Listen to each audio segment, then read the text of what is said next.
Sometimes in life, you'll come across a line that really strikes you, whether it's in a movie or a book you read or in a conversation.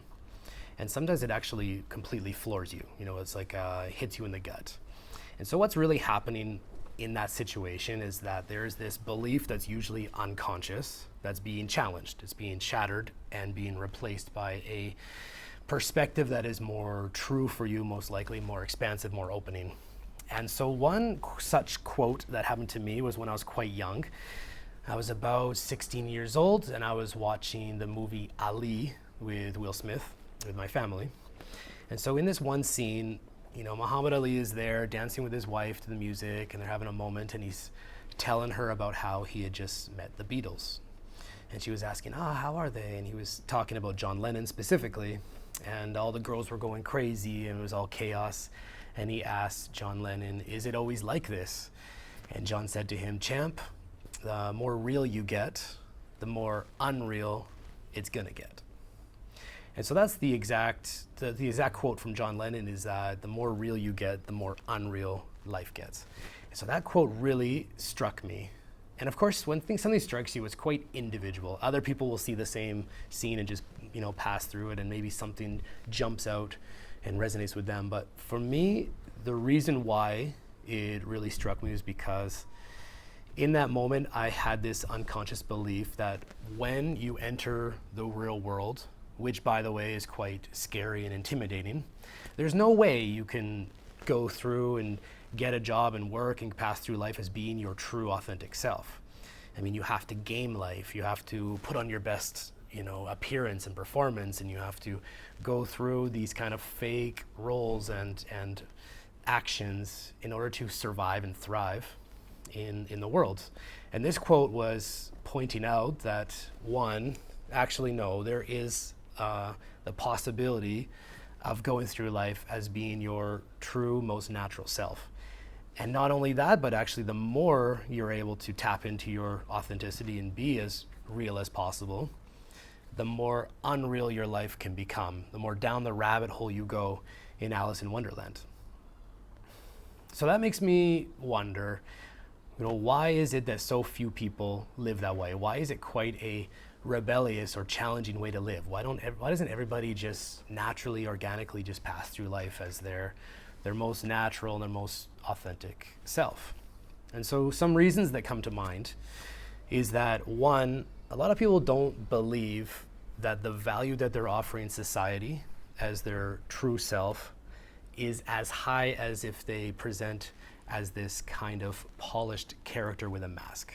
So they believe that I'm able to offer society, whether it's in the office, in the workplace, or with my friends or with friends of friends, social settings.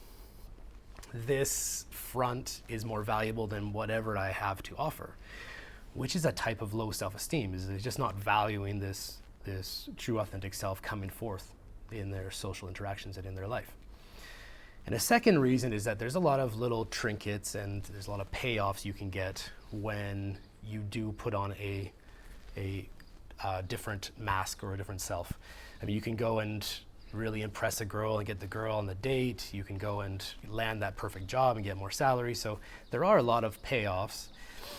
And I think a lot of people, they think that those payoffs that you can get are higher, they outweigh the benefit of just intrinsically just going through life as yourself.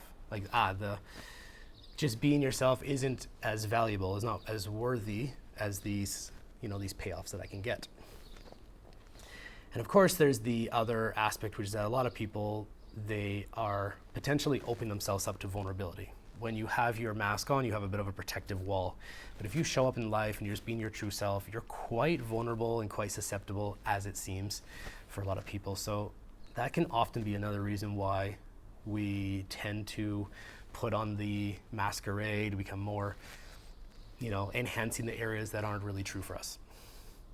Another big reason, though, is that society doesn't say this, is unspoken assumption, but it tells us that we cannot actually be ourselves 100%. Yes, you can be yourself a little bit, you can be yourself with your friends and with your family, but there are certain parts of life where you have to game life, you have to play the game.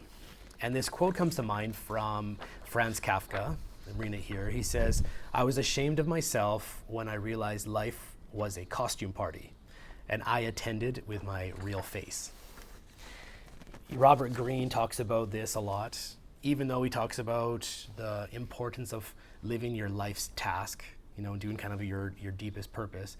In the same breath, he also talks about how you have to learn to play the game and learn about the different power struggles between humans. So there is also this real unspoken current in our society that just 100% passing through life, as John Lennon says, is quite unacceptable, unrealistic, and isn't really going to work out well for you, and actually is quite, offensive, or it's quite abrasive or bold, or how dare you actually even propose the idea of walking through life as being yourself. But I still see, after all these years, after coming across this quote, it still holds true.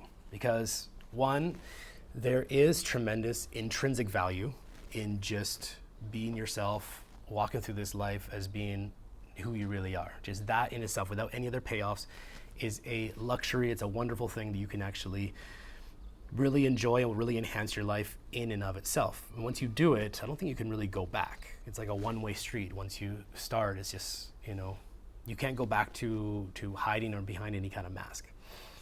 And two, I think we're starting to notice that the world is starting to have a greater appetite. The marketplace is opening more towards people who are being vulnerable, they're express themselves fully.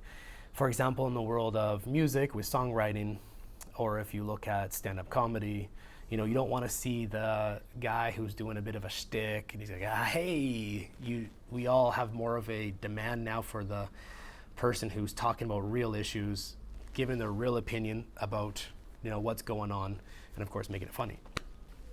Now, of course, in the corporate world, it's still quite impossible, I would say, largely to be yourself.